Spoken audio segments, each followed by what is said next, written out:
So finally guys আমি এখন পৌঁছে গেছি মুক্তিনাথ মন্দিরের একদম এন্ট্রি পয়েন্টে আমার বেবি এলিফ্যান্টকে নিয়ে সমস্ত অফরোড সমস্ত হার্ডলস কাটিয়ে। আর দেখতেই পাচ্ছ এটাই হচ্ছে সেই এন্ট্রি পয়েন্ট। বাট ভেতরে যাওয়ার আগে তোমাদেরকে একটা ওভারঅল 360 ভিউ দিয়ে দিই এখান থেকে।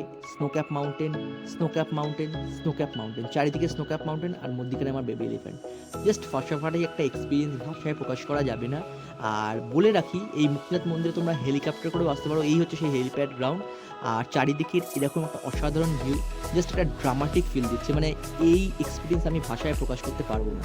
আর মন্দিরে ঢোকার আগে লেফট সাইডে একটা তোমরা ছোট্ট একটা মনেস্ট্রি পাবে, তো তোমরা চাইলে এখানেও আসতে পারবে। যদিও বা আমরা যখন এসেছিলাম তখন বন্ধ ছিল, বাট এখানকার অ্যাম্বিয়েন্সটা অসাধারণ। চারিদিকে এরকম প্রেয়ার ফ্ল্যাগ, জাস্ট ফাটাফাটি লাগছে, অসাধারণ একটা অ্যাম্বিয়েন্স।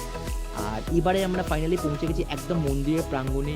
এখানে যে এই ছোটো ছোটো গরুর মুখগুলো দেখতে পাচ্ছ যেখান থেকে জল পড়ছে, এখানে এরকম টোটাল 108খানা আছে। তো মন্দিরে প্রবেশ করার আগে এই 108খানা গোমুখ যেগুলো আছে সেগুলোতে স্নান করে দেন প্রবেশ করতে হয়।